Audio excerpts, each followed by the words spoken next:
Hello friends, welcome back to my channel. In previous video we studied about Stone Age and today we are going to learn about Indus Valley Civilization. तो अगर time line में जाएं तो हम ये पढ़े थे कि 6000 BCE से 1000 BCE तक आपका नियोलिथिक एज चल रहा था एंड साइमल्टेनियसली 4000 BCE से चाल्कोलिथिक एरा शुरू हो चुका था. आज जो हम पढ़ने वाले हैं that is Indus valley civilization, उसका टाइम पीरियड है फ्रॉम 3300 BCE टू 1400 BCE. तो यहाँ पे as you can see from 3300 BCE to 2600 BCE आपका चल रहा है pre Harappan phase which is also called as regionalisation era. From 2600 BCE to 1900 BCE mature Harappan phase which is called as integration era, and lastly late Harappan phase is from 1900 BCE to 1400 BCE, that is localization era.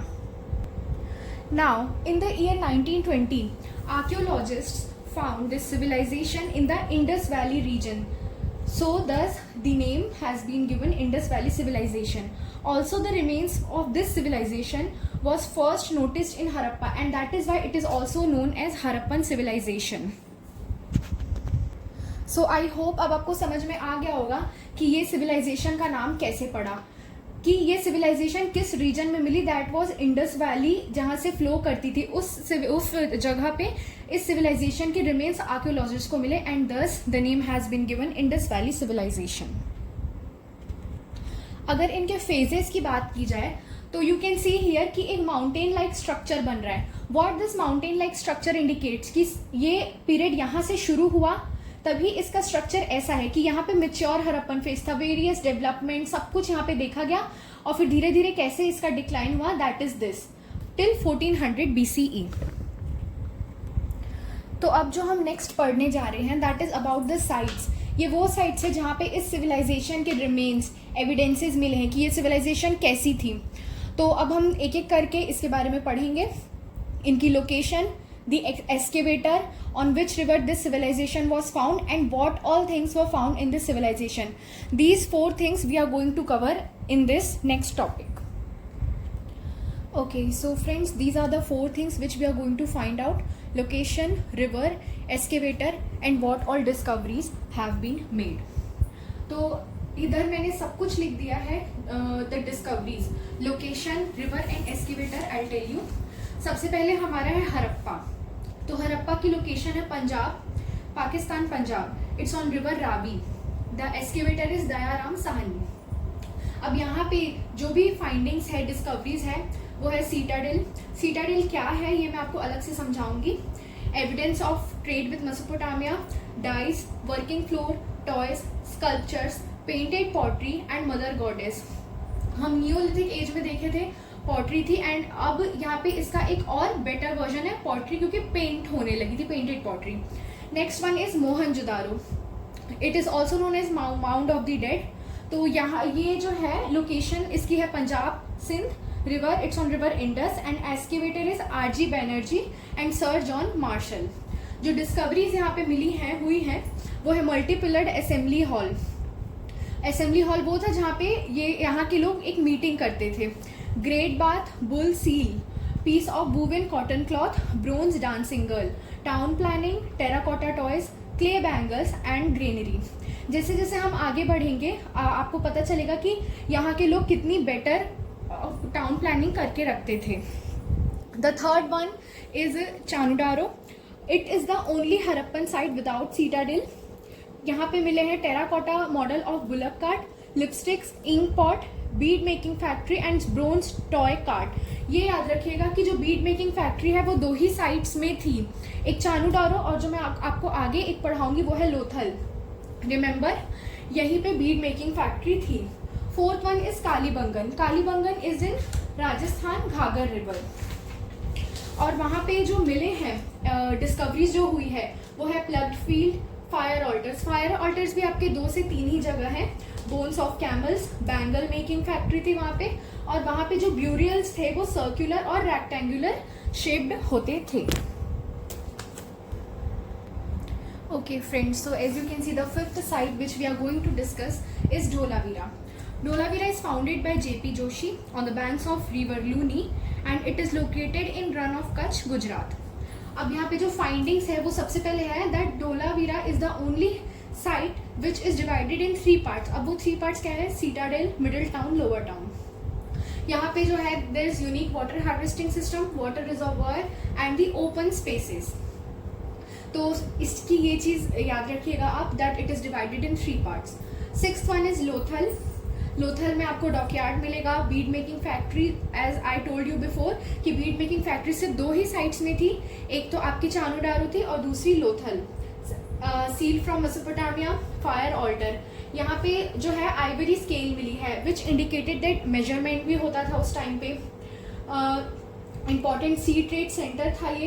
And houses with entrance on the main street, की houses ऐसे बने थे कि उनकी entrance जो थी वो main street में ओपन होती थी.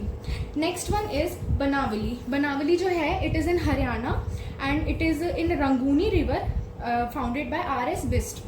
यहाँ पे आपको फायर ऑल्टर्स मिलेंगे और क्ले मॉडल ऑफ प्लग मिलेगा. As I told you before कि फायर ऑल्टर्स 2 से 3 ही जगह में है, सो रिमेंबर दैट. उसके बाद नेक्स्ट हमारी जो 8th साइट है वो है राखीगढ़ी. ये जो है सबसे लार्जेस्ट इंडस साइट है ऑफ 360 हेक्टेयर्स. उसके बाद जो उससे कम एरिया में जो साइट है दैट इज मोहनजोदारो 200 हेक्टेयर्स. फिर है हरप्पा इन 150 हेक्टेयर्स, धोलावीरा 100 एंड गनवेरी वाला is in 80 hectares. Okay, so students, here we are going to discuss about town planning. What was upper town, citadel, lower town, everything. तो सबसे पहले याद रखने लायक बात ये है that upper town को ही citadel बोला जाता था. अब यहाँ पे upper town में assembly hall था जहाँ पे लोग मीटिंग्स करते थे, डिस्कशन करते थे और इंपॉर्टेंट डिसीजंस लेते थे. ग्रेनरीज यहाँ पे प्रेजेंट है. इसका कंस्ट्रक्शन जो है वो बर्न ब्रिक से हुआ है. अब यहाँ पे याद रखने लायक चीज ये है कि इन ब्रिक्स का भी एक अप्रोप्रिएट रेशियो था दैट इज 1:2:4. इसकी विड्थ, इसकी थिकनेस, इसकी लेंथ, सब कुछ. और वहाँ पे हर घर का कंस्ट्रक्शन इसी प्रोपोर्शन में होता था. यहाँ पे आर्टिसंस, वर्कर्स, ट्रेडर्स और पीजेंट्स प्रेजेंट थे.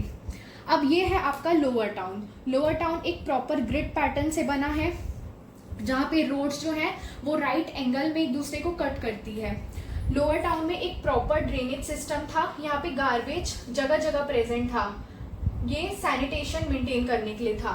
और इस लोअर टाउन के जस्ट बगल में रिवर फ्लो करती थी जो लोगों की वाटर नीड्स को फुलफिल करती थी.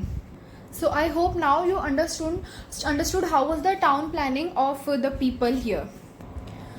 So students, now we are going to learn about the features of urban culture. We have already talked about town planning where we got to know what was upper town, citadel which is also known as upper town, and the lower town. Now we are going to learn about the roads. So talking about this, the arrangement of the houses, roads and lanes were cutting across one another almost at right angles, thus dividing the city into several rectangular boxes. This I told you when I was discussing about the town planning. So roads were wide. The main street was 10 meter wide. They intersected each other at right angles. Lamp posts were present there which indicates the presence of street lighting. And a proper waste disposal system was present. Talking about the drainage system, so these were covered drains of bricks or stone slabs. Inspection holes were there. These holes were used at the time of cleaning. Gentle slopes were present and these were connected to house drains. These drains, the drainage system was made up of mortar, lime or gypsum. Now we are going to our next point which is about houses. So houses differed in sizes. कि कुछ house ऐसे थे जहाँ पे there was single room, presence of single room, and there was some houses where there was the presence of 2 or more rooms.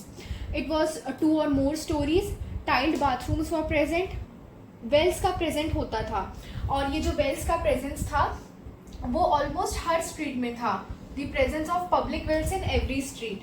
No window faced the streets.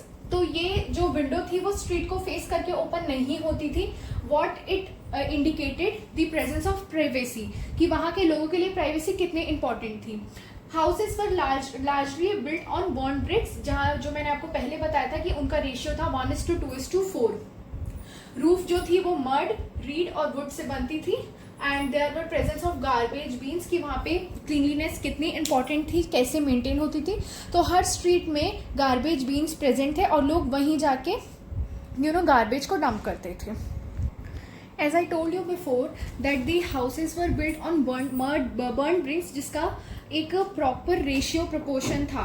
तो ये क्या show करता था, that there is some kind of common planning which is ensuring that the same type of bricks should be created और should be used in order to maintain uniformity in the whole Indus valley civilisation. So we have covered all these points. Up next we are going to learn about the economy, society and the burial practices, and with this we'll complete our chapter. Now our next point is about economy. So we'll here talk about agriculture. वहाँ पे जो crops grow होती थी, that was wheat, barley, rice, peas, sesame, mustard, watermelon, dates and millets. Technology की अगर बात करें, so evidence of plug sheets is found in Kalibangan and Banavali in the region of Rajasthan and Haryana. As such, no irrigation practices has been seen. Here the exception is Dholavira. They domesticated oxen, buffalo, goats, sheep, pigs, dogs, elephants. As I told you before, there is no evidence of horses. They relished on non-vegetarian food and they exploited marine sources. So our next point is about trade. So talking about this, the Indus Valley people had both short and long distance trade. जो trade के evidences है वो हमको Mesopotamia के साथ दिखते हैं, gulf countries के साथ दिखते हैं, अफगानिस्तान, सेंट्रल एशिया. अब ट्रांसपोर्टेशन के लिए they used boats and bullock carts. एक यूनिफॉर्म सिस्टम ऑफ वेट्स और मेजर डिस्कवर हो चुका था. सील्स और सीलिंग्स वो ट्रेड के टाइम पे यूज करते थे. अब वो क्यों करते थे, ताकि वो अपनी ओनरशिप को मार्क कर सके कि और गारंटी कर सके द क्वालिटी ऑफ प्रोडक्ट. इस टाइम पे राइटिंग अभी तक डिस्कवर नहीं हुई थी, डेसिफर नहीं हुई थी. कौन से मटेरियल्स एक्सपोर्ट किए जाते थे या ट्रेड किए जाते थे, तो वो थे wheat, barley, oil seeds, cotton, ivory products and the terracotta figurines. अब जो नेक्स्ट हम पढ़ने जा रहे हैं that is political system. So एक 3 मेजर थ्योरी बनाई गई थी. 3 मेजर थ्योरीज वर डेवलप्ड. सबसे पहला तो था सिंगल स्टेट थ्योरी, जो कि ये मानता था कि there is evidence of planned settlement. Planned settlement का एविडेंस है और जो सेटलमेंट्स है वो रॉ मटेरियल के सोर्सेज जहां मिलेंगे उसके पास सिचुएटेड है. Second one is no ruler, no single ruler but several. अब इसका मतलब क्या है कि हर जगह कोई एक सिंगल रूलर नहीं होगा, कोई एक सिंगल अथॉरिटी नहीं होगी, बल्कि अपनी अपनी जगह अपने अपने रूलर्स होंगे. फॉर एग्जाम्पल हरप्पा में एक ruler, Mohenjodaro had a separate ruler and so forth. The third theory is no ruler, everybody enjoyed equal status. अब जो हरप्पन सिटी थी, ये क्लियर नहीं है कि हरप्पा में कैसे टाइप का पॉलिटिकल सिस्टम एग्जिस्ट करता था. तो अगर एक अनुमान लगाया जाए तो ये माना जाता है that there was a cultural homogenization, जहाँ पे एक सेंट्रल अथॉरिटी है. बेसिकली ये एक ओलिगार्कियल टाइप का सेटअप हो सकता था. Now we are going to learn about the society. तो सोसाइटी ये माना जाता था कि एक मैट्रियार्कल सेटअप था सोसाइटी में. ये कैसे पता चलता है कि फीमेल फिगराइंस थी, जैसे कि मदर गॉडेस के बारे में हम पढ़े थे. इनका जो है एविडेंस कहाँ मिला था, तो मोहनजोदारो में मिला था. और ये भी माना जाता है कि घरों की डेकोरेशन के लिए, हाउसेस की डेकोरेशन के लिए everybody depended on females. Inequality कैसे थी सोसाइटी में, क्योंकि डाइवर्स प्रोफेशन था, labour, peasant, artisans, traders, weavers, potters. और जैसे कि हम समझे पॉलिटिकल सेटअप में कि एक ओलिगार्कियल स्ट्रक्चर था. फिर नेक्स्ट आता है फैशन. तो कॉटन और वुवन क्लॉथ जो है वो पहने जाते थे. Men wore dhoti and women wore shawls and skirt like dresses. Different hair styles जो है वो लोग बनाते थे, क्योंकि हम देखे थे कि कहीं पे कॉम का भी एविडेंस मिला था. फिर ऑर्नामेंट्स और ज्वेलरी भी, विमेन दे वोर ऑर्नामेंट्स और jewellery made of bones and shells. तो ये था आपका societal structure, societal setup. Now talking about the burial practices, so here we have Lothal and Kalibangan. Lothal में डबल ब्यूरियल प्रैक्टिस जो है वो होती थी, जहाँ पे male and female bodies were buried together. Kalibangan which is in Rajasthan, वहाँ पे सिंबॉलिक ब्यूरियल देखा गया है, जहाँ पे डेड बॉडीज बरी नहीं होती थी but only grave goods were buried. With this, we completed our topic where we covered various points about the Indus Valley civilization, about the various sites and the features of the urban culture. Thank you so much.